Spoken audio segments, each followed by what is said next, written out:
The Raptors lose game 2. Brandon Ingram has an absolute dud. Let's go to the film room. The only thing that's originally filmed is that Scottie. and I've studied older films and tried to figure out how I got that impression. I was getting meetings right in the cutting room. The unique thing about film is an art form. Exactly. Is the editing. What's up, everybody? So if you watch the game, you know that Brandon Ingram had perhaps his worst playoff performance of his career, and it might be one of the worst playoff performances in Raptors history. Kyrthika, our good friend Keeks, actually tweeted this out, but Brandon Ingram had 7 points on 3 of 15 shooting, 23.3% true shooting. That 23.3% true shooting is the worst mark by a Raptor that has taken 15 or more shots, passing DeMar DeRozan in 2016. No more DeFrozen for the people. I don't have any good nicknames for BI, but yeah, that was a very tough performance. Let's talk about what BI struggled with in this game. Dean Wade was the primary defender on Brandon Ingram, but you see that he is going to see a lot of bodies and a lot of hands in that mid-range area. Defenses, as they have basically all season, are going to pinch in on a lot of these opportunities in the mid-range area. And as you see here, Jared Allen gets up to a contest. Mobley is there and just makes everything tough for him in that spot on the floor. And the rim isn't available to him either. In fact, the Raptors struggled at scoring in the restricted area in general. But as you see here, DISASTROUS guarding him. He's getting sent to help, which is Evan Mobley. Mobley walls off the paint, and BI is forced to settle into this tough fadeaway jump shot. And it's just too much contested jump shots from BI in that mid-range area. He wasn't able to get in any sort of rhythm in this game. And look, missed shots is one thing, but he also had 5 turnovers in this one, not taking care of the ball. The Raptors had 22 turnovers, and BI accounted for almost 25% of those turnovers. Lackadaisical plays like this where he bounces the ball off of his foot out of bounds, or when he's dealing with the physicality here, forces an offensive foul on Sam Merrill because he's trying to push off. In this situation, gets the ball poked out and then doesn't chase after it because he thinks it's his, but it's also an out-of-bounds call. Here, he tries to fight through a bunch of the contact and try to make a pass, but it's ill-advised. And on top of the turnovers, he also didn't rebound the ball well either. He had 4 rebounds in this game, coming off of a game where he had 2 rebounds. And I thought a lot of that was just a lack of effort on his part to dive for the ball. So here, on a broken play, Scottie Barnes blocks Jared Allen. Second chance opportunity. Now it's Colin Murray-Boyles who blocks Evan Mobley. The Raptors try and get a stop. It kind of luck of the draw here gets to Donovan Mitchell in the corner. He also misses the 3. And now there's 3 guys that can get this ball, get this offensive rebound, or this defensive rebound. Brandon Ingram is right there. It falls into Dean Wade's lap. This time off of a Jared Allen free throw. Again, Dean Wade just outmuscles him and gets this ball. And that is exactly how we saw one of the worst performances of Brandon Ingram's career, especially in the playoffs, folks, as the Raptors lose 115 to 105. Welcome to the film room. It is 12 o'clock here in Cleveland. Game 2 is over, and the Raptors lose. They're now down 2-0. Definitely a much closer game than it was in Game 1. The Raptors did a lot of good things in this game, despite a poor game from Brandon Ingram, and despite an absolute no-show from Jakob Poeltl, who only played 9 minutes in this one, was completely benched for the second half of this game, ended up with 2 points, 4 rebounds, and just 2 attempted shots. Jakob was a complete non-factor, and for the most part, Brandon Ingram was a non-factor, and truthfully detrimental to what the Raptors were trying to do. He was a minus 15 in this game. The Raptors were losing his minutes by a lot when he was on the floor in the 35 minutes that he played. Ultimately, they did a lot of good things in this game, and maybe that's the takeaway to have here.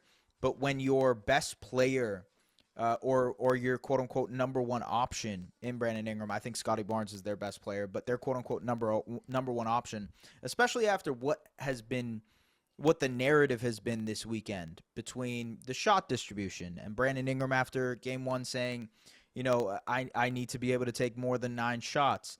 And for this to be the quote-unquote response game, I like the way Sampson put it in his post-game recap, but it's almost poetic that it happened this way just because of the dialogue, the narrative that was going around with Brandon Ingram. It's really funny to me that this is the game that goes down because if you look at the box score and if you look at the game itself, the Raptors did a lot of good things. They out-rebounded the Cleveland Cavaliers in this one. They scored more points in the paint than the Cleveland Cavaliers. They finally got out in transition. They scored 16 fast break points in this game. Obviously, they're patent, if you will. They try to get out in transition as much as possible to fuel their offense. They did that for the most part in this contest. They also kind of enjoyed a poor shooting performance from the Cavaliers, who only shot 32% from 3, and most of the supporting cast for the Cavaliers in the Max Strus, Sam Merrill, Dennis Schroeder, Jalen Tysons of the world, even Dean Wade to a lesser extent, those guys did not shoot the ball that well. It was the duo of James Harden and Donovan Mitchell who carved up the Raptors relentlessly. And, I think the Raptors' defense, for the most part, was better tonight. They tried a lot of different things. They really tried to make it a one-on-one game for James Harden and Donovan Mitchell to be shot makers in this one. The thing was, James Harden and Donovan Mitchell are incredible shot makers. They take and make such hard shots, and especially Mitchell in this game. There were moments in that first quarter where the ball was basically fumbling out of his hands, and he still knocked down the shot. It was incredible to watch. James Harden, with 3 defenders draped on him, fading back on the baseline. It just was incredible shot making from the Cavs' 2 best players. And the Raptors did try a lot of things. They tried the late double teams with Scottie Barnes coming over to provide a secondary contest. They tried getting the ball out of their hands with blitzes and putting the ball in Evan Mobley's hands more often. Mobley, for his part, had a really great game because of the advantages those guys created. He had 25 points and 8 rebounds. Mobley has put together a very good first couple of games for the Cavs in this series just by getting easy buckets from the 2 guys that run the Cavs offense. And you look at, I mentioned this in the last film room, you look at what the Cavs do offensively, how easy everything is, how seamless their offense is. If it's James Harden or it's Donovan Mitchell running pick and rolls, there are a million options that they can go to, whether it's the pull-up shooting of those 2 guys, whether it's hitting their rollers and pocket passes with obviously Jared Allen and Evan Mobley, whether it's those guys getting into mid-range stuff, whether it's the mid-range short roll area for their bigs. There are so many options and there's so many layers to their offense, not to mention the 3-point shooting from their supporting cast. Now, even when some of those options aren't there, like it was tonight, the Cavs can rely on the shot making, the sheer talent that they have offensively, and there is a talent discrepancy in this series because of how great those guys are offensively. On the other side of the ball, when the Raptors don't have their quote-unquote number 1 scorer, Brandon Ingram, and he's really ineffective like he was tonight, you can't get enough offense in the half court, and the Raptors didn't have many solutions in the half court outside of R.J. Barrett and Scottie Barnes, who I thought in the second half put together a really, really impressive performance. R.J. had 22 points, 9 rebounds, and 5 assists. He continues to be, the best half court initiator for this group, especially in the first couple of games. He kind of gets to the paint at will. His ability to do so really just makes things easier for the Raptors in the half court. And ultimately, the reason that the Cavaliers attack RJ so often is because they are trying to tire him out so that he isn't as effective offensively, and he does have more tired legs on the offensive side of the ball. The reason they attack him so often is because they know how important he is to the health of the Raptors offense. And Scottie, for his part, I thought he struggled to start this game, but he really put together a great performance. He also turned the ball over a little bit. He had 4 turnovers in this one, but he kind of finished out a very good performance with 26 points, 4 rebounds, and 5 assists. Let's break down some of the drives that Scottie Barnes had in that second half, because I thought that was a really important aspect to the Raptors' half-court offense, especially in the second half. So here, pick and roll with Shed and Mamu, and with Mamu as the roller, Mobley is going to tag from Scottie Barnes, and Scottie just uses the closeout to attack it, gets downhill, drives, embraces the contact, and finishes. Very, very good stuff from Scottie Barnes there. This time in pseudo transition, again, when Scottie Barnes is at his best is when he's pushing in transition and applying pressure on the defense, attacks, spins off of Mobley, and finishes through the contact. This right here was a really great drive, just bully ball stuff from Scottie Barnes, who runs a pick and roll with Colin Murray Boyles, gets his defender Jalen Tyson in jail. He really likes that matchup against Tyson. I imagine the Cavaliers move away from that. CMB with the seal, and then Scottie just goes through contact and one. Again, pushing in transition, that's when Scottie is at his best. This time he attacks Mobley. Really great job of finishing through contact with the left and one. This is the type of Scottie Barnes that the Raptors need consistently, and I think part of that was just the defense and his ability to push even when he doesn't have an advantage. Post-up situation, again, this is him hunting out James Harden, right? In transition, hunts out James Harden, and then just able to settle over top on this short mid-range jump shot. And that's the type of Scottie Barnes that they will need throughout the rest of this series as they head to Toronto for the second part of it. Scottie, his ability to put pressure on the rim is going to be really important, especially against the Cavaliers team that has a level of size. And I suspect that the Raptors will actually play smaller moving forward in this series. They saw so much benefit tonight from Colin Murray Boyles and from Sandro Mamukelashvili, who both scored in double digits. You know, Mamu had 12 points and 10 rebounds, CMB with 17 and 7. We'll talk about Colin Murray Boyles in a second, but just their ability, those two guys, to be smaller, more switch-oriented on defense, and, of course, provide them, specifically Mamu, with more offensive utility at the 5 spot. It just stretches out the Cavaliers' defense, because now they have to think about a shooting threat at the 5 position versus with Jakob Poeltl, they're camping out in the paint. They're playing this deep drop that basically allows them to play 4-on-5 offensively every single possession. That's really tough to do for a Raptors team that already is really bad in the half court, like not a very good half court offense efficiency-wise.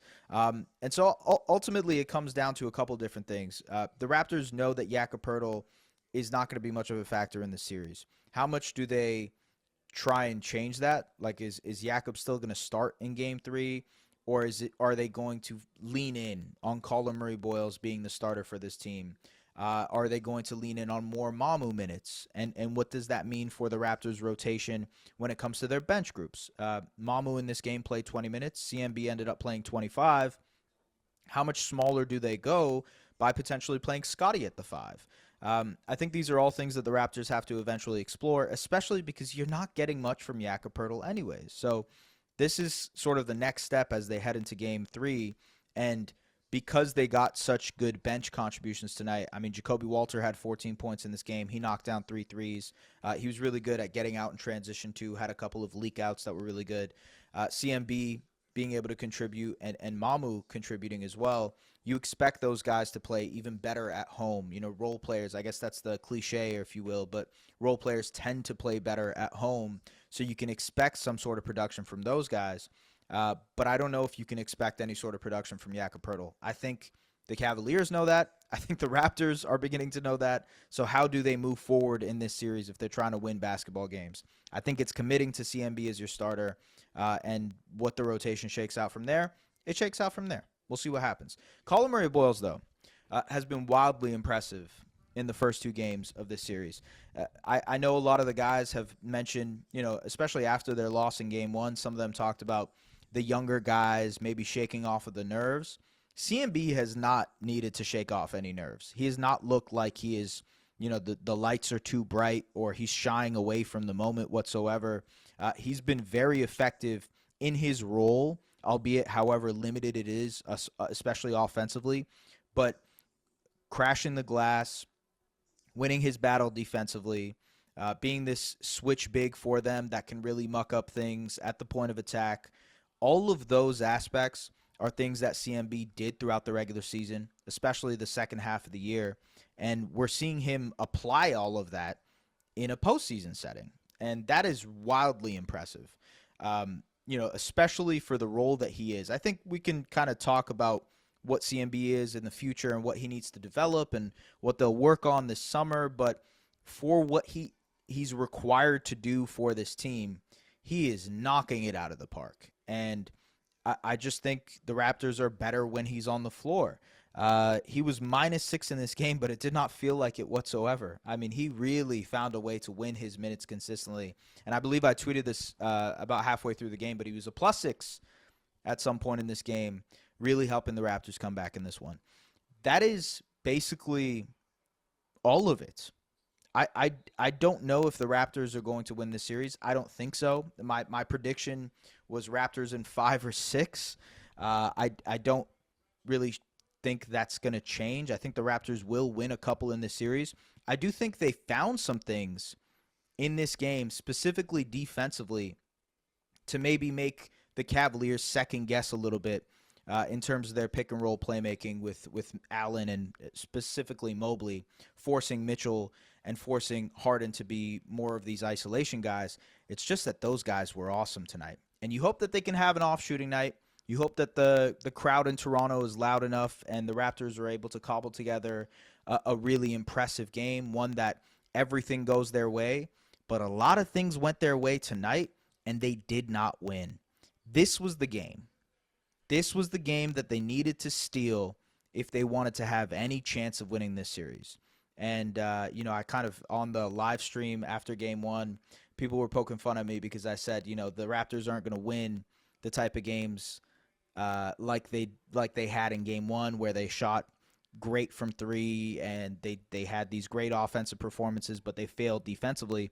They're not going to win any basketball games like that. But they played pretty well defensively today. They won the possession battles in the margins that they usually should win when it comes to rebounding and points in the paint. And yet they still lost. If they had a half-decent Brandon Ingram game, they probably win this game. That being said, they didn't. And now they're down 2-0, and they have to find another way to respond. We'll see how they do that in Game 3 in Toronto on Thursday. I will be there. It'll be exciting. Raptors playoff basketball is back in Toronto. That is always very cool. I hope that the Raptors crowd is loud as hell because Cleveland was loud. I'll tell you guys this right now. Cleveland was very loud. The in-arena host, as an expert in in-arena hosting, he was sick. He was awesome. I can't wait to see what Toronto comes with, the energy that they have. Samson, Trey, anything else? You guys got anything for me? Oh, they're coming. They're coming. The army is coming with feedback. Hello. Oh, he's got water bottles ready to go. All right, talk to me. So it was after the last game I came in here, and I complained about the Brandon Ingram thing. Yeah. I was like, why is this such a focus? And also, top blocking is not the end of the world. It isn't, and Brandon Ingram will be better in Game 3 and the rest of the series. This was a historically bad performance, as you said. But to echo your sentiment, yeah, the in-arena host. Cleveland, not only do they play better basketball than us so far, the Raptors Scotiabank Arena, MLSE, you got to bring it in the in-game ops. The Flames, the music they use, the Cleveland Cavalier. Like, he was so good, man. They do basketball quite well in Cleveland on all parts so far. They do. It's quite the show. Quite the show. Toronto got to bring its A game. Trey, what's up? The Raptors found a lot of things that they can do defensively. They got a great defensive effort. They got a great defensive effort out of their guys. The young guys played well. The bench played well. Scottie found a way to drive and score in the paint. They won the paint battle. And like the great men before us have always said, the playoff series does not start until the road team wins. Oh, my God, man. Who says that? Who told you that? I don't know, but it's a saying. It is a saying. I don't deny it's a saying. Oh, man. All right, we'll see what happens in Game 3, folks. It should be a good one. Appreciate you guys tapping in, as always. Subscribe to Raptors Republic, as you guys usually do. Go listen to the Pull Up Trade podcast. Go do all those things that you guys do. Appreciate you guys. Peace.